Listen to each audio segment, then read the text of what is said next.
अब वो अंदर ही रहेंगे क्योंकि वो दूसरे केस से पकड़े जा चुके हैं। कल कोई जेल के कैदियों के साथ ही खुदा न खास्ता कोई गलत हरकत करने की कोशिश कर सकता है। कल उनकी ऑफिशियली गिरफ्तारी साइफर केस में होगी शाह महमूद के साथ। तो जरदारी साहब के यहाँ पे आने से और 3-4 महीने डेरे लगाने से नून लीग के अंदर बड़ी सख्त फूट है। अब वो तो अभी तक इनसे नाराज है कि सागदार क्यों नहीं बना। तो आरिफ अलवी जो है ना, वो दो धारी तलवार जो है ना चौमुखी खेल रहा है, हर तरफ वो उसको चलाई जा रहा है। पाकिस्तान को नुकसान पहुंचाने का इन लोगों ने ठेका उठाया हुआ है। अस्सलाम वालेकुम नाज़रीन, आप देख रहे हैं मुबश्शिर लुकमान यूट्यूब चैनल। मैं हूं महविश तबस्सुम। नाज़रीन, चेयरमैन पीटीआई इमरान खान, उनकी मुश्किलात जेल में जो है वो ऐसा लग रहा है कि बढ़ती जा रही हैं। वैसे तो सर इस तरह की भी खबर आई है कि अब खान साहब के लिए कुछ सहूलियात ज़्यादा कर दी गई हैं। अब उनको जेल मैनुअल से हटकर नाश्ता भी 11:30 बजे दिया जाना स्टार्ट हो गया, उनको वॉक करने की परमिशन भी मिल गई है। लेकिन सर इस तरह की बातें भी की जा रही हैं कि खान साहब के बैरक के सामने सीसीटीवी कैमरे लगवा दिए गए हैं, जिस पर ज़ाहिर है पीटीआई को काफ़ी एतराज़ है। आपके ख्याल में क्यों लगवाए गए ये कैमरे? बैरक के सामने है ना कि बैरक के अंदर है? सर बैरक के सामने।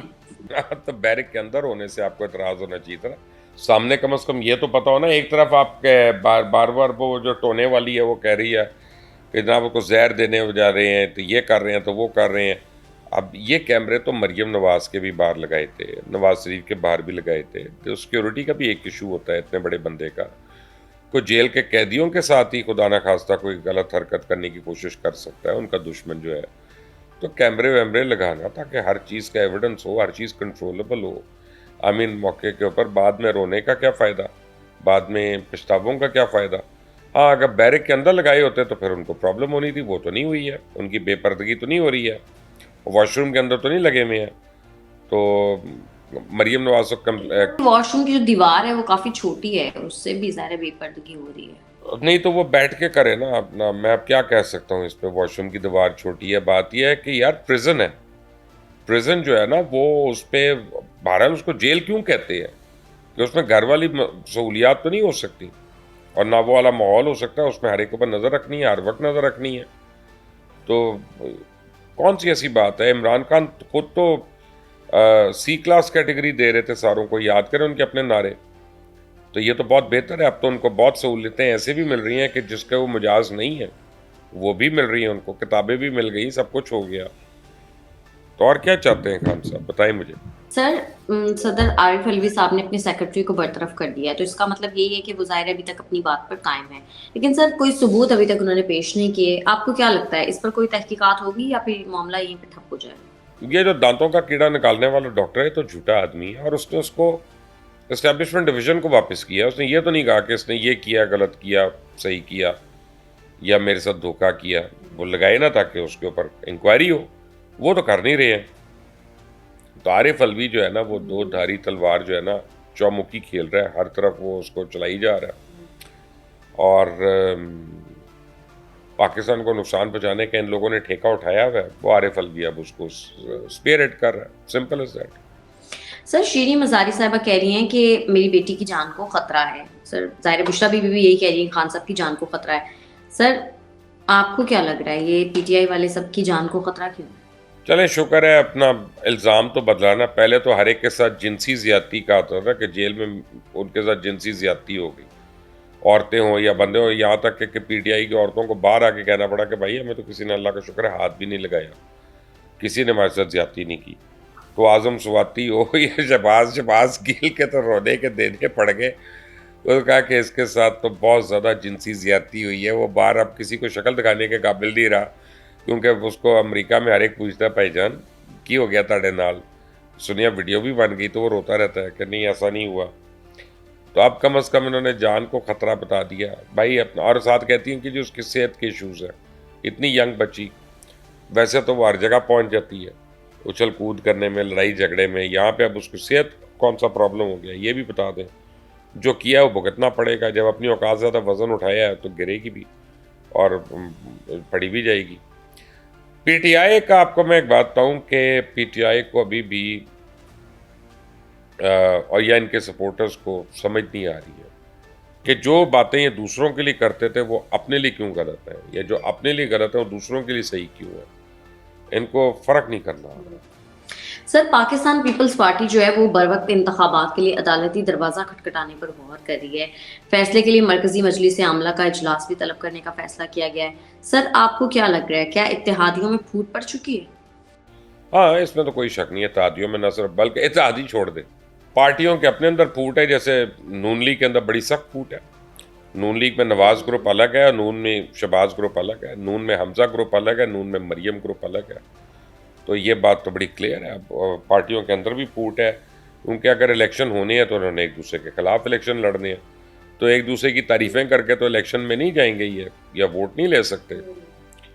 तो वो तो फूट तो एक फितरी बात है माविश। मैं कब से आपको कह रहा हूँ ये फूट पड़नी है।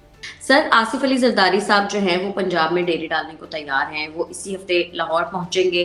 पिछले पड़ाव में तो जरदारी साहब कामयाब नहीं हुए थे, बलूचिस्तान में भी बात नहीं बनी थी, जनूबी पंजाब में भी। क्या लग रहा है आपको, पीपल्स पार्टी कोई बड़ा अपसेट दे पाएगी? देखिए, पीपल्स पार्टी बड़ा अपसेट नहीं देना चाहती। पीपल्स पार्टी एक रीजनेबल सक्सेस चाहती है, और दोनों चीज़ों में फ़र्क है। हो सकता है उनके लिए 3 सीट्स लेना वो बहुत बड़ी सक्सेस हो, आपके लिए 30 सीट्स लेना सक्सेस है। तो हमें अभी ये नहीं पता कि उन्होंने सक्सेस का मार्जिन क्या बनाया हुआ है। तो जरदारी साहब जो हैं वो जोड़ तोड़ के और सियासत के तो वो माहिर है। ये तो उनका बदतरीन नकाद जो है वो भी इस बात को तस्लीम करता है। तो जरदारी साहब के यहाँ पे आने से और 3-4 महीने डेरे लगाने से बहुत फ़र्क पड़ेगा। थोड़ा बहुत फ़र्क नहीं पड़ेगा, बहुत फ़र्क पड़ेगा। लेकिन सर इलेक्शंस होंगे टाइम पर, लग रहा है आपको? देखिए, जिस तरह से पीपल्स पार्टी गेयर अप कर रही है ना महाविश, कुछ भी हो सकता है। और आपको एक बात बताऊं कि जो 26 तारीख है उसका वेट करें। 26 को जो लॉयर्स कन्वेंशन है वो बहुत कुछ आपकी माइंड में क्लैरिटी दे देगा। और वो मेरा ख्याल है कि वो जो निगरान हुकूमत है इसके लिए बहुत ही एक कांटों की सेज साबित होगा वो 26 तारीख का जो कन्वेंशन है। सर नून लीग की जो क़यादत है, लाहौर की क़यादत, वो काफ़ी ज़्यादा परेशान नज़र आ रही है। उनसे जब पूछा जाए कि मियाँ साहब की वापसी के बारे में तो कोई जवाब नहीं मिल सकता। सर क्या वजह है इस खामोशी की? मियाँ साहब नहीं आना चाह रहे क्या? कितनी बार हम ये बात करेंगे महाविश, मियाँ साहब ने नहीं आना। आप मुझे सर मैं आप नहीं इसलिए सकती पूछती हूँ बार बार, कभी तो आप कहेंगे कि मियाँ साहब आ रहे हैं। मैं किस बात पे कह दूं कि वो आ रही है? चले आते, मैं कहता चलो अपने भाई को मिलने आ रहे हैं, भाई उनको मिलने पहुंच गए वहां पे। और अब आप देखें, मैं आपको पहले एक फ़र्क बता रहा था ना कि दोनों भाइयों में खलीज है। सोचें, इस बात को समझें कि शहबाज शरीफ कल सुबह के पहुंचे हुए हैं लंदन। आज वो किसी वक्त अपने भाई को मिलने जा रही हैं। यानी आप ये देखें कि एक घर में नहीं रहती इनकी फैमिलीज, और घर छोटा मोटा तो नहीं है, काफ़ी बड़ा है। और कहने को इत्तेफाक फैमिली है ना बेसिकली, और फैमिली के इत्तेफाक की बातें आप करते हैं। और आज वो पहले और लोगों से मिलेंगे, अपने अहले खाना से मिलेंगे, दोस्तों से, घर वालों से, यानी कल भी मिल ली, आज भी। उसके बाद वो अपने भाई को मिलने जा रहे हैं। आपको अब जरा खलीज नजर आ रही है? तो इसका मतलब है कि हो सकता है अंडरस्टैंडिंग लेवल इतना ज़्यादा हो कि उनको पता है कि नहीं नहीं नहीं नहीं, अंडरस्टैंडिंग की बात नहीं है। अंडरस्टैंडिंग तो हर बहन भाई की होती है, वो चाहे अच्छी अंडरस्टैंडिंग हो चाहे अच्छी ना हो, अंडरस्टैंडिंग तो होती है। लेकिन यह है कि इसका मतलब ये है कि मियाँ साहब, बड़े मियाँ साहब के भी अपने खदशात हैं। वो भी, अब वो तो अभी तक इनसे नाराज़ हैं कि सागदार क्यों नहीं बना। वो तो कहते हैं कि भाई उन्होंने जो अभी एतराज़ किया था और जो आज उन्होंने रखना है शहबाज शरीफ के आगे, कि भाई ये जो काकड़ साहब जो बने हैं, अनवारुल हक काकड़ साहब, ये बेसिकली बाप पार्टी के हैं ना, उन्हीं के सेनेटर थे ना। तो अगर उनका सेनेटर बन सकता है, और बुख्ती साहब, सरफराज बुख्ती साहब बहुत काबिल एहतराम है, लेकिन वो भी उन्हीं के सेनेटर हैं बाप पार्टी के, और उन्होंने एक दिन पहले रिज़ाइन किया, अगले दिन उन्होंने ओथ ले लिया। तो उनका अगर बाप पॉलिटिकल पार्टी है, उसका आदम सेनेटर जो है वो वज़ीर आज़म बन सकता है, तो इसहाक डार साहब क्यों नहीं बन सकते थे, या उनमें क्या प्रॉब्लम थी? तो मियाँ साहब तो अभी तक अपना गिले शिकवे दूर करेंगे आज अपने मियाँ शहबाज शरीफ से। अब मियाँ शहबाज शरीफ जाके, मेरा नहीं ख्याल, मेरा ख्याल है कि ये यहाँ से इनके फासले बढ़ेंगे, मुझे ये लगता है। सर अगर आपस में इनके गिले शिकवे दूर नहीं होंगे तो फिर तो मियाँ साहब के बाकी दूर दूर तो कोई चांसेस नहीं है पाकिस्तान आने के, बिकॉज शहबाज शरीफ साहब ही जो हैं उनकी राहें हमवार कर सकते हैं पाकिस्तान वापस आने की। Thank you very much. आपको समझ आ गई अब मियाँ साहब कब आएंगे पाकिस्तान वापस? आपको अपने सवाल का जवाब मिल गया? नहीं तो सर मैं एक बात सोच रही थी, खान साहब भी नहीं होंगे इन इलेक्शंस में, मियाँ साहब भी नहीं होंगे, तो मतलब तो हम जो अपनी अपनी पार्टी के लीडर्स हैं वो तो होंगे ही नहीं इलेक्शंस में। तो आपको क्या लगता है इनका जो वोट बैंक है वो कहाँ जाएगा? नहीं, मियाँ साहब इलेक्शन से तो पहले आ सकते हैं, इलेक्शन जरा हो रहे हो फिर तो वो आ सकते हैं। एक दफ़ा कैंपेन शुरू हो जाए फिर मियाँ नवाज शरीफ आ सकते हैं, क्योंकि वो आके वो तौलिया तो नहीं फेंकेंगे, वो तो आके पूरी कोशिश करेंगे कि उनको और उनकी बेटी दोनों को मौका मिले किसी तरह ऊपर आने का। तो मैं आपको बताऊं, वो मियाँ साहब बड़े क्लियर हैं इस मामले पे। आपको मैं एक बड़े पुराना वाक़या सुनाता हूँ, पुराना, कि मियाँ शहबाज शरीफ वज़ीर आला थे पंजाब के, और इनके जाती उमरा में एक घरेलू मीटिंग हो रही थी। काफ़ी इनके सीनियर सारे वो बैठे हुए थे जो किचन कैबिनेट के लोग हैं, पॉलिटिकल जो लोग हैं। तो शहबाज शरीफ साहब ने एक सजेशन दिया, उनका भाईजान मैं सोच रहा कैसी मैं फेडरल गवर्नमेंट ना आ जाऊँ। यानी उनका मतलब ये नहीं था कि मैं प्राइम मिनिस्टर बन के आऊँ, उनका मतलब था कि वज़ीर या मुशीर या कुछ बन के तो मैं डिलीवर करूँगा। तो मियाँ साहब ने जवाब दिया, पंजाब नू वेखना छड़ दे। यानी इसका मतलब ये था कि ये ना सोचना कि मैं ऊपर आ जाऊँगा तो मेरा बेटा पंजाब में करेगा, वहाँ वो मरियम के लिए। ये इनकी उस वक्त की बंदर बांट हुई है। ये भाई सियासत जो होती है ना, ये बड़े बड़ों को, आप देखें शाहजहां ने अपने भाइयों को मार दिया यार, अपने वो औरंगजेब आलमगीर का आप देख लें किस्से सारे, अपने बाप को उसने जेल में डाल दिया। तो ये पॉलिटिक्स बड़ी अजीब सी चीज होती है महावेश, ये बहुत कुछ करवा देती है। सोच रही थी कि उनका ये मतलब तो नहीं था कि पंजाब को छोड़ दें देखना तो फिर फेडरल में आ जाए, या उनका ये मतलब था पंजाब भी छोड़ दें? नहीं, उनका मतलब था कि वो फेडरल में आते हैं तो पीछे कौन चॉइस है, फिर हमजा है ना पंजाब का सीएम बनने के लिए। मियाँ साहब से वो उनका पंजाब को देखना छोड़ दो, यानी वो टाइम आने पे मरियम को ही मिल रहा है। सर, खान साहब की तोशाखाना केस पर अपीलें समाअत के लिए मुकर्रर हो गई हैं। चीफ जस्टिस की सरबराही में बेंच तश्कील हो गया, 23 अगस्त को समाअत होगी।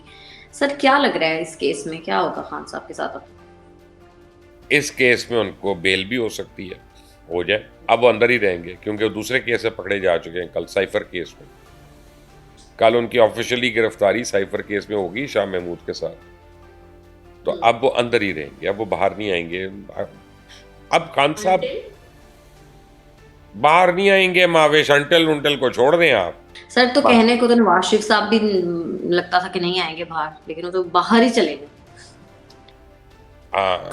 ये अगर कोई डील हो जाती है तो मुझे नहीं पता अगर होती है कि नहीं होती। मैं कभी ऐसी बात नहीं करूंगा, क्योंकि पाकिस्तानी पॉलिटिक्स में कुछ भी हो सकता है किसी वक्त भी। लेकिन मुझे नहीं लगता कि वो बाहर आ रहे।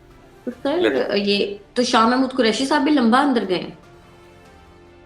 शाह महमूद कुरैशी साहब फिलहाल तो अभी लंबा ही अंदर गए, लेकिन यह है कि वो इतना लंबा इमरान जितना वो मुश्किल है। अगर ये प्रूफ हो गया कि उन्होंने साइफर आगे दिया था इमरान को, तो फिर शाह साहब को भी प्रॉब्लम्स होगी। तो सर, फिर पीछे रहे कौन गया है पीटीआई में? हाँ, आरिफ अलवी आ रहा है ना, दांतों का कीड़ा निकालने वाला। उसकी सारी पोजीशनिंग जो है वो यही तो है कि मैं जब फारिग हूँगा तो मैं पार्टी का हेड करूँगा। वो भी और वो टोने वाली है, दोनों की आंखें ऊपर। आप पूछ रही है कौन है? मुझे लग रहा है इन दोनों को ही नहीं पार्टी की लीडरशिप मिलेगी, कोई और ही पार्टी को हेड करेगा। सर, असद उमर साहब कहाँ हैं? असद उमर साहब भी अरेस्टेड हैं इस वक्त, लेकिन असद उमर साहब तो पार्टी की क़यादत से आप समझें कि बिल्कुल ही दूर हो गए ना अब तो। ठीक है मुबश्शिर साहब, बहुत शुक्रिया आपका। नाज़रीन, आज के प्रोग्राम से इतना ही। अगर आपको हमारी वीडियो पसंद आती है तो चैनल को कर दें लाइक, सब्सक्राइब और शेयर, और अपनी कीमती राय से हमें ज़रूर आगाह कीजिएगा। हमें इजाज़त दें। अल्लाह ने